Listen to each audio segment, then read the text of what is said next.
Olá pessoal, tudo bem? Hoje eu vou trazer aqui para vocês um assunto que é um assunto que várias pessoas me perguntam, que é sobre a utilização de Big Objects. Então, para isso, eu trouxe aqui uma pequena apresentação, então vou fazer uma introdução aqui com uma apresentação e depois nós vamos para uma demo. Tá ok? Então, a nossa agenda hoje, nós vamos falar um pouco do desafio de arquitetura. Sempre gosto de trazer esse tema na pauta. O que é o Big Object? Quando eu devo utilizar um Big Object? E aí nós vamos fazer uma demo na prática. Desafios de arquitetura. Por nosso caminho de arquiteto, a gente sempre tem uma série de aspectos que a gente precisa avaliar. Então, esses normalmente são os principais, não exaustivos, mas são os principais. E aí eu deixo aqui já para vocês uma sinalização de que 3, pelo menos desses aqui, estão dentro do que a gente avaliou para falar de Big Object, ok? Vamos lá então. O que é um Big Object? Ele é um tipo distinto de objeto que ele tem uma capacidade enorme de armazenamento. Então, um ambiente ele tem um, um, um limite ou uma capacidade de até 100 Big Objects. Né?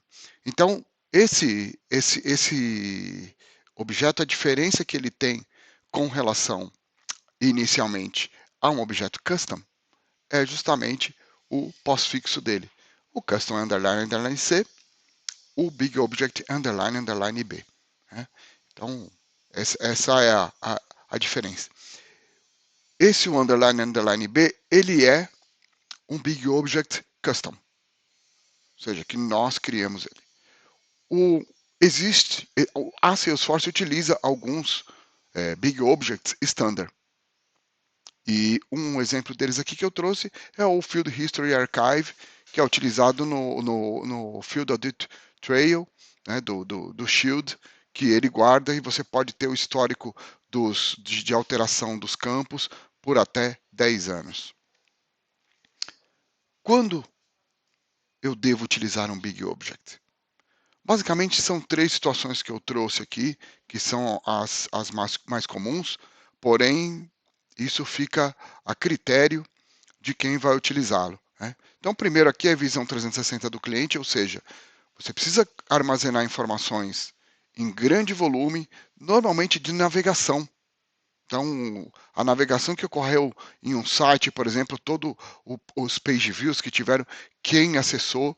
Então, com isso, você consegue trazer essa informação para dentro do Salesforce e utilizá-la de uma forma que eu vou mostrar aqui para vocês também. Auditoria e rastreamento, então, ou seja, fazer um log, né, fazer um tracking de algum tipo de processo. Né? Então, ele também pode ser usado. E também para armazenamento histórico. Ou seja, você consegue guardar algo de uma tabela muito grande para separar e poder eliminar isso da base original, podemos dizer, utilizar esse nome, do Salesforce. Quais são os limites do Salesforce? Aqui começam os pontos bons que a gente precisa levar em consideração. O Big Object ele suporta somente permissões de objeto e campo, então você não pode separar registros, como normalmente por proprietário ou por território, que a gente consegue fazer no standard. Depois que você lançou o Big Object, ele não pode ser alterado, então, ou seja, você estava lá em development, não está mais, ele não pode ser mais alterado como a gente altera os objetos custom. As queries, que quando você relaciona um objeto com outro, elas são baseadas somente no campo do lookup. Você não pode usar o campo, por exemplo, você tem um account relacionado, usar um campo do account para fazer um filtro. Então ele não respeita o que o modelo do seu source faz normalmente no standard. Né? As queries são possíveis somente utilizando os campos no índice. Então vocês vão ver, nós vamos criar aqui um Big Object. Você precisa dizer quais campos desse Big Object são índice. Então, ou seja, você vai fazer uma query, você tem que usar todos os campos do índice no where, no filtro do int. E, porém, as queries assíncronas, elas, sim, você pode fazer sem usar todos os campos do índice. Tá? Que esse é um outro caso que nós não vamos comentar aqui hoje, mas é algo para pesquisar, porque existem duas formas de fazer a pesquisa. O Big Object não é suportado pela UI Standard do Salesforce. E esse é o nosso objetivo aqui hoje. É fazer com que você consiga utilizar uma UI muito próxima do Standard para mostrar o seu Big Object. Inclusive utilizando um LWC. O outro ponto que eu comentei anteriormente dos 100 Big Objects que cada ambiente já vem. Esse é um limite que ele é um limite comercial, ele pode ser adquirido. Mais Big Objects e mais volume também. Então, fazendo uma conta rápida aqui, são 100 Big Objects. Cada Big Object ele consegue armazenar até 1 milhão de registros, 100 milhões de registros. É muita coisa que pode ser armazenada. Então, ou seja, o Big Object é algo que você pode utilizar ele para diversas coisas, não só o que a gente comentou anteriormente. Inclusive, para finalizar os limites, eles não suportam as transações de triggers e flows. Então, o que eu queria comentar aqui mais é que você poderia utilizar ele até, por exemplo, fazer um backup. Né? Você pode utilizar ele para dados transacionais em grande volume. Um exemplo, notas fiscais, que estão armazenadas em outro sistema e você precisa trazer a um bom lugar. Né? Porém, leve sempre em consideração que, para poder fazer a visualização disso, você vai precisar ter algo custom para mostrar isso para o cliente. Né? Obviamente, com esse aqui que eu estou trazendo para vocês, ajuda um pouco, mas porém tem todo o detalhe de acesso, de permissão aos registros que você vai ter que se preocupar. Que isso, se você fizer via código, você consegue mais facilmente gerenciar. Tá bom? Hoje na demo, a demo nós vamos criar um componente e isso aconteceu graças a um App Exchange que chama Big Object Utility, que ele foi desenvolvido pela essa empresa CloudBat, dando crédito para ela aqui, muito bom. O componente já está pronto. Na verdade, o que eu trouxe aqui muito mais foi como fazê-lo, porque a documentação que está ali descrita na página do App Exchange e também na própria página da CloudBat, que eles têm isso lá também descrito como um asset deles, a documentação não está disponível. Né? Então, aqui, em tese, é uma documentação para nós aqui podermos fazer a utilização dele. Tá?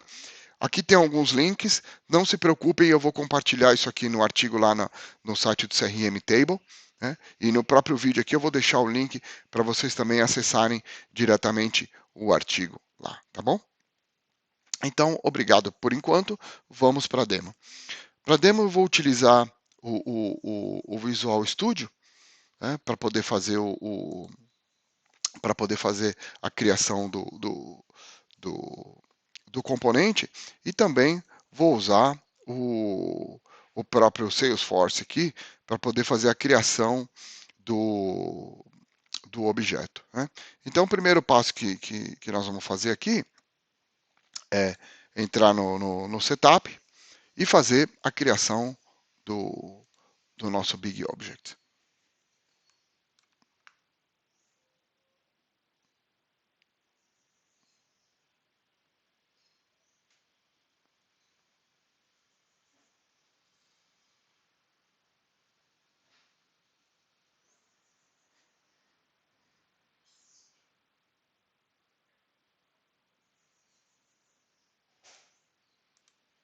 Então, eu faço a pesquisa aqui pelos Big Objects. Vocês vão ver que eu já tenho aqui um Big Object criado. Eu vou criar um outro. Vou criar um que chama Contact Backup. É só um exemplo. Tá? Então, só para que a gente consiga ilustrar aqui a utilização. Né? Você vê, ó, aqui ele está em desenvolvimento. É isso que eu tinha comentado. Enquanto ele está em desenvolvimento, você pode alterar ele. A partir do momento que ele não está mais, Aí você não pode mais alterar, ok? Então, ele segue os mesmos critérios da criação de um objeto normal, porém, você precisa ter sempre um índice. Né? Então, eu vou criar, basicamente aqui, dois campos. Né? O bom é que a gente tem aqui os campos, a gente tem exatamente, ou melhor, parecido com os campos que a gente tem num custom, né? Muito mais limitado, obviamente. Né? Lembrando sempre que o Big Object ele é o tipo de objeto que ele tem várias diferenças do custom, do standard do Salesforce. Então, ou seja, por causa disso, eles limitaram, a plataforma limitou, né, propositalmente, porque não faria sentido ter igual. Né? Então, fórmulas, por exemplo, não são possíveis. Né? O que tem de muito bom é a relação via lookup aqui, que você pode fazer esse relacionamento com um registro no Big Object. Isso é muito útil. Né? Então, nós vamos criar aqui basicamente dois campos. Vou criar o campo de name e o last name. Então, vou criar o name com 50. E aí, você pode ver que ele tem praticamente todas as mesmas propriedades que tem o standard, um campo normal. E aí vamos para o outro que é o last name, também com 50.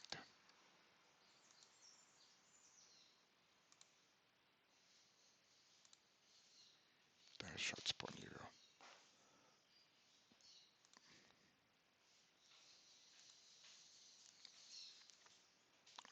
Então, basicamente, está quase criado. Eu vou criar um outro campo aqui, que vai ser o date and time.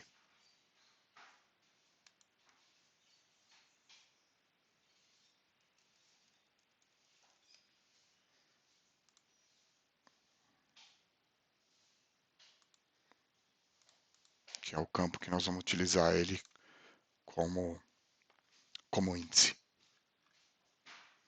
Que o Big Object nos exige que a gente tenha um índice.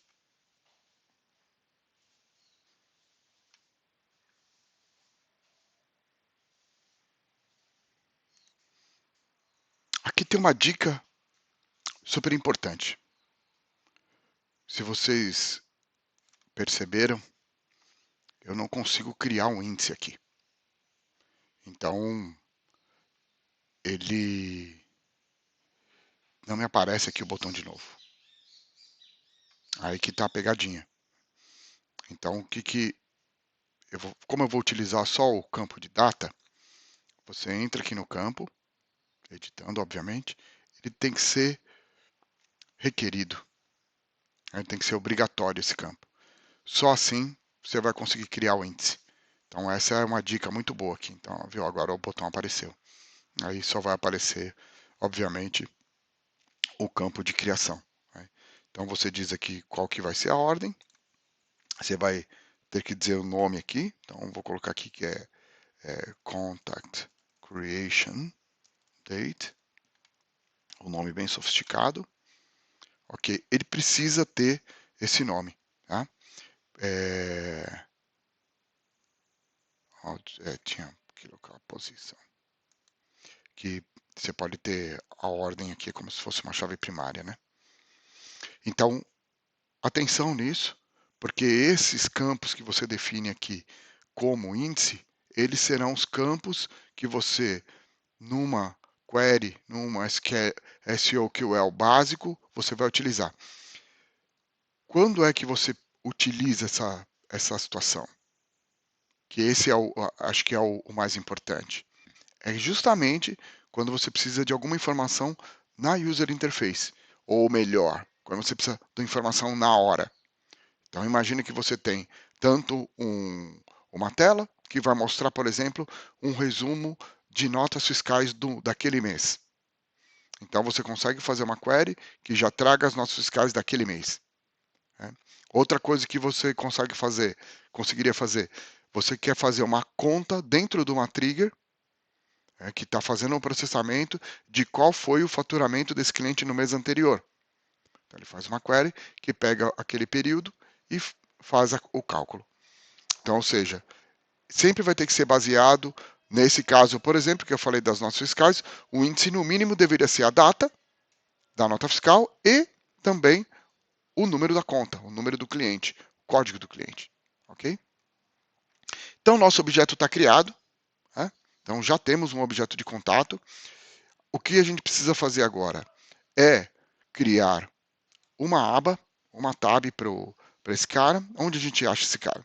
Lá nas tabs de página de Lightning, né? Que são as páginas de Lightning Component. Nós vamos conseguir criar ela só depois de criar o componente LWC, porque é só com ela que a gente consegue associar a tab ao componente, né? Então, para isso, eu vou mudar aqui para a gente poder ir lá para a tela do Visual Studio. Aí no Visual Studio, para quem já está acostumado, eu já estou com o meu ambiente conectado aqui da minha org, já estou aqui com tudo posicionado aqui nos componentes. Então, você vem aqui e manda criar um componente. Essa é a única forma de criar. Eu vou chamar ele de... Eu gosto de colocar meus componentes iniciando com C. Escolhi o diretório, ele vai criar. Eu tenho aqui também comigo algumas... já o código mais ou menos preparado para poder ajudar. E o mais legal que vocês vão ver aqui, é muito simples. É muito simples. Então, eu vou começar aqui pelo arquivo meta. O arquivo meta, ele tem aqui uma característica que eu vou mostrar aqui para vocês, que ele tem só o target de onde é que esse componente pode ser utilizado. Basicamente isso. Tá? Não tem mais nada a mais que você precisa se preocupar. Né? O JS, que seria a controller ou código, ele permanece o mesmo. Né? A gente não precisa fazer nenhuma alteração nele. Tá? Ele continua do jeito que está, utilizando a mesma estrutura. Né? E o que vocês vão gostar é do HTML. Esse é o mais legal. Então, eu peguei aqui um que eu tenho do componente anterior e nós vamos alterar ele aqui agora. Então, é o contact, backup, e aqui eu coloco os campos. Vamos pegar aqui deixa eu só pegar exatamente o nome dos campos, que eu já me esqueci.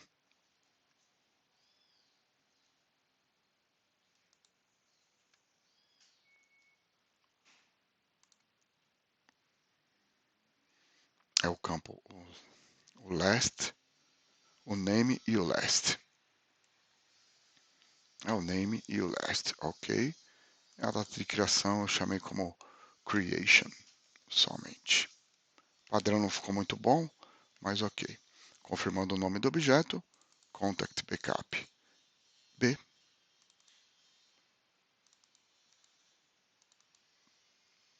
Ok, excelente. Então já temos aqui. Então isso fecha a criação do componente. Então, ou seja, é muito simples fazer a criação dele. Vocês viram que o principal que eu tive que me preocupar aqui foi no meta. O target, porque ele vai aparecer numa tab Lightning, né? E o HTML dizer aqui essas duas propriedades, que é o nome do objeto e a lista dos campos que vão aparecer na tela. Tá bom? Eu já salvei e agora eu vou fazer o deploy dele para o ambiente.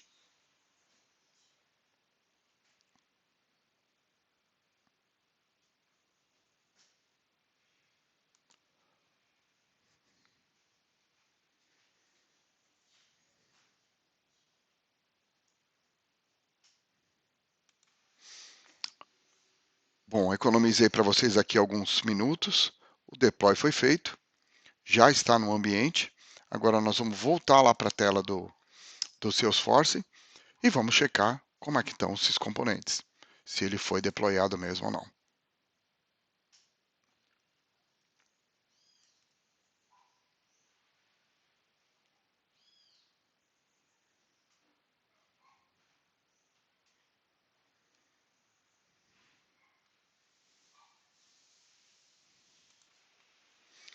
Está aqui o componente deployado, Contact Backup. Fazer o double check, está tudo ok. Está aqui, criado por mim, foi criado hoje. Excelente, aí nós vamos para a criação da tab.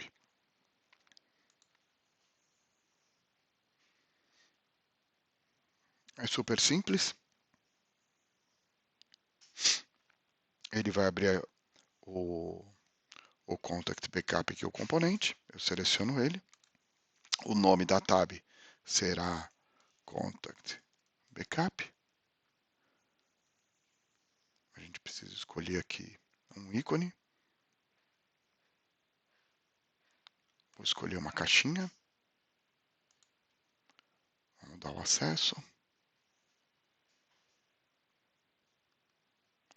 Ok, default on para todo mundo.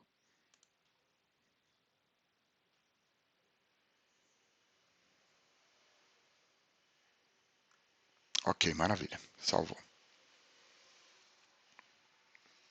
Agora o próximo passo vai ser adicionar essa tab a um aplicativo que pode ser o que você criou ou um aplicativo que você já tenha. Eu estou com um aplicativo aqui já montado, que é o aplicativo do próprio Big Object App. Um aplicativo do app é bom, mas enfim. Ele próprio já traz um aplicativo, eu estou usando ele mesmo como exemplo. Então é com ele que eu vou fazer a adição dessa tab para o aplicativo. Tá? Então, vou procurar aqui a Contact. Então ele vai aparecer a Contact Backup. Eu já tenho um account backup aqui, como vocês podem ver, dentro do Big Object Utilities. Aí eu vou aqui para o... Eu não tenho ele aberto aqui. Tenho ele aberto aqui sim. Então, como vocês podem ver aqui, eu tenho só o account backup. Estou dentro do aplicativo que eu acabei de instalar. Eu vou fazer a atualização.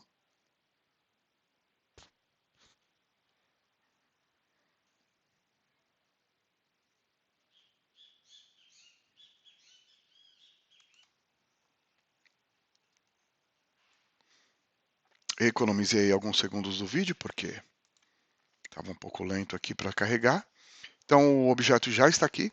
Né? Então, o próprio Big Object Utility tem um utilitário para poder fazer queries, né? Na verdade, queries não, filtros, né? Sobre o objeto, fazer exportação via CSV. E aí eu vou aqui para o objeto em si, que a gente criou. Então, se vocês veem, é super plausível a gente fazer a criação do registro. Olha que legal. Então, a data eu vou colocar a data e horário de hoje, last name e name, e vou gravar. Esse tipo de comportamento, a gente não tem ele standard do Big Object. O Big Object é praticamente um objeto que ele fica por trás das câmeras. A gente não teria como fazer isso sem ser algo programático. Né? Então, a capacidade que esse cara entrega é muito legal. Se você, por exemplo, tem algum objeto que você, algum conteúdo que você queria gerenciar ele aqui. E coisas muito boas tem para você utilizar ele dessa forma. O Big Object ele não conta contra a quantidade de espaço de dados da org. Então, ou seja, nós estamos falando aqui de uma capacidade de 100 milhões de linhas. Obviamente, tem que levar em consideração aqui que esse volume é um volume muito grande para ser gerenciado através de uma user interface. Então, tome cuidado, que não faz sentido. Né? Porém, para alguns tipos de situação, é completamente plausível. Inclusive aqui para exportação via CSV, se necessário. Muito cuidado com a questão de segurança. Né? questão de segurança é super importante ter em consideração, porque ele não limita a visualização dos registros. O que você, pelo perfil do usuário, o que você consegue limitar somente são os campos. Então, por permissão, alguns campos pode não ver, outros sim. Então, tome muito cuidado. Né? Principalmente se a gente for em informações mais sensíveis do dia a dia do cliente, como, por exemplo, valores de faturamento, valores de reembolso, valores pagos, que são coisas que são um pouco mais sensíveis, e ficar disponível isso para todos verem não é uma boa. Detalhe final, o Big Object não é possível fazer relatório com ele. Então, por isso que essa estrutura aqui ajuda muito. Né? Então, gente, acho que é isso. Eu vou compartilhar isso tudo, está tudo compartilhado já lá no CRM Table. Então, esse foi o vídeo de hoje para a gente falar sobre a utilização dos Big Objects, quais são os lugares e que são recomendados se utilizar. O Big Object Utility, que é um componente que eu achei extremamente prático, e faz todo sentido utilizar ele, principalmente até quando a gente está fazendo uma experimentação em um cliente ou em um projeto, até ajuda a você conseguir tomar essa decisão com mais rapidez e inclusive fazer o cliente já testar. E, enfim, se vocês tiverem alguma dúvida, estão aí meus contatos. Agradeço muito por assistir e nos vemos na próxima. Obrigado.